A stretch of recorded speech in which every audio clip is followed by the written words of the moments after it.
जरा वहदत से बात करवाए मेरी। कैसे हो तुम वहदत? मैं दाइया सरसरमास बोल रही हूँ। जी मैं आपसे खास मामले पर बात करना चाहती हूँ जिसमें आपको दिलचस्पी होगी। बहुत जबरदस्त स्टोरी है। अब तक की सारी फिल्मी कहानियों को भूल जाएंगे आप। मुराद साहब,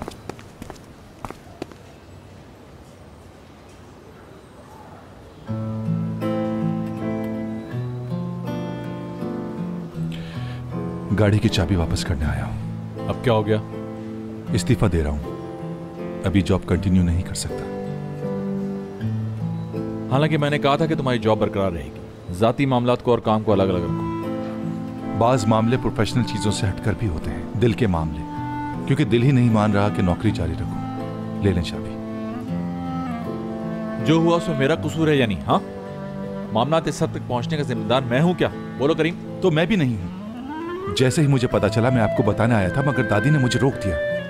दादी जान, पागल कर दोगे तुम सब लोग मिलके। चलें, बहरहाल मैं तो हल नहीं कर सकता ये सब। हर किसी को अपनी जिंदगी जीना है। ये रख लीजिए।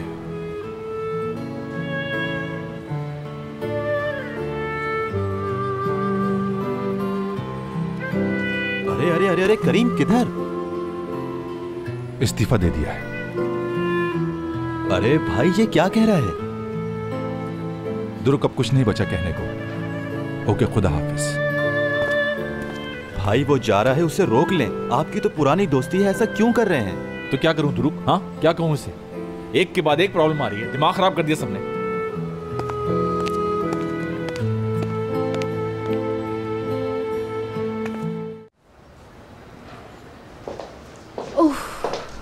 तुम खासी ज़हीन लगती हो, लेकिन जो सवाल तुमसे पूछूंगा उसका सीधा जवाब चाहिए। अपने बॉस को पसंद करती हो? जी ऑफ कोर्स। हालांकि मेरा इंक्रीमेंट भी नहीं हुआ। यकीन करेंगे मुझे हेल्थ कवरेज भी नहीं मिलती। ओहो, ये सब पूछा क्या मैंने? मगर ये सब वो लेडी भी पूछ कर गई है। Good morning sir. हशमत साहब। मुराद साहब, मुझे यहाँ देखकर यकीनन आप हैरान हो गए। नहीं, बल्कि मुझे यकीन था कि आप जरूर आएंगे। आइए हशमत साहब।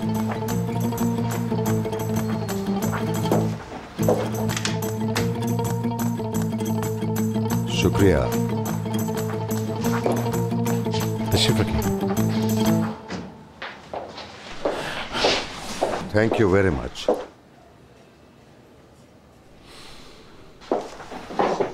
एक मिनट, कुछ नहीं कहना, मैं बोलूंगा पहले। फरमाइए। जाहिर है कि तुम्हें तशवीश होगी कि ये बूढ़ा आखिर किस लिए आया है यहाँ पर। कतई नहीं। मगर मैं जरूर बताऊंगा। भाई लड़की दे रहे हैं, कोई कुत्ता बिल्ली तो नहीं दे रहे। छान फटक जरूरी है, बस इसीलिए आया था। तो छान फटक की आपने? हाँ, कर ली। क्या जरूरत थी? मुझसे पूछ लेते, मैं सब कुछ खुद बता देता। हर बात तो फिर भी नहीं बता सकते अपने बारे में। इंसान आईने की तरह होता है, चमक दमक के पीछे क्या छुपा है वो खुद भी नहीं जान सकता। मेरी शख्सियत में कुछ छुपा हुआ नहीं, जैसा हूं सामने हूं। ठीक है, मगर ये बताओ तुम्हारे जख्मों का क्या हुआ? इतनी जल्दी कैसे भर गए तुम्हारे जख्म? किन जख्मों की बात कर रहे हैं? इश्क के जख्म। ये मत समझना मुझे अंदाजा नहीं कि इश्क क्या होता है। इश्क में जब किसी इंसान को इतना गहरा जख्म लगता है तो वो इतनी आसानी से ठीक नहीं होता। या तो कोई जख्म लगा ही नहीं, या तो झूठ बोल रहे हो। नहीं, मैं झूठ नहीं बोल रहा। अब जब आपने मिलने में पहल कर दी है तो आपको सारी बात मालूम होना जरूरी है। हाँ तो बताओ। नहीं, अभी नहीं, आज रात डिनर पर। आज रात डिनर में?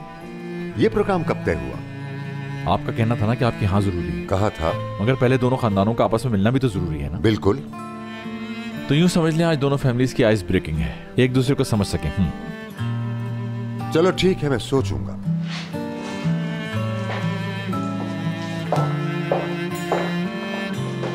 खुदा हाफिज।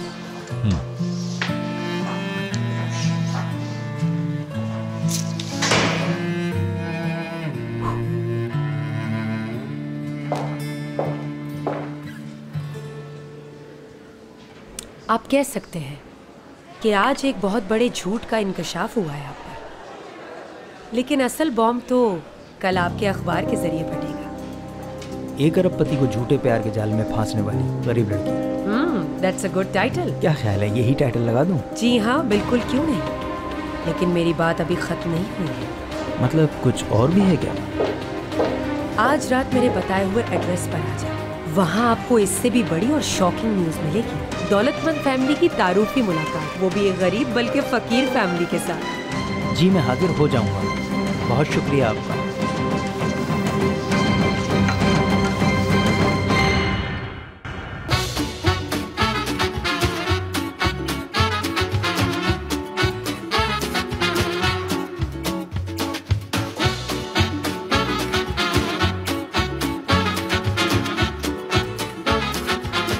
Aşk laftan anlamaz.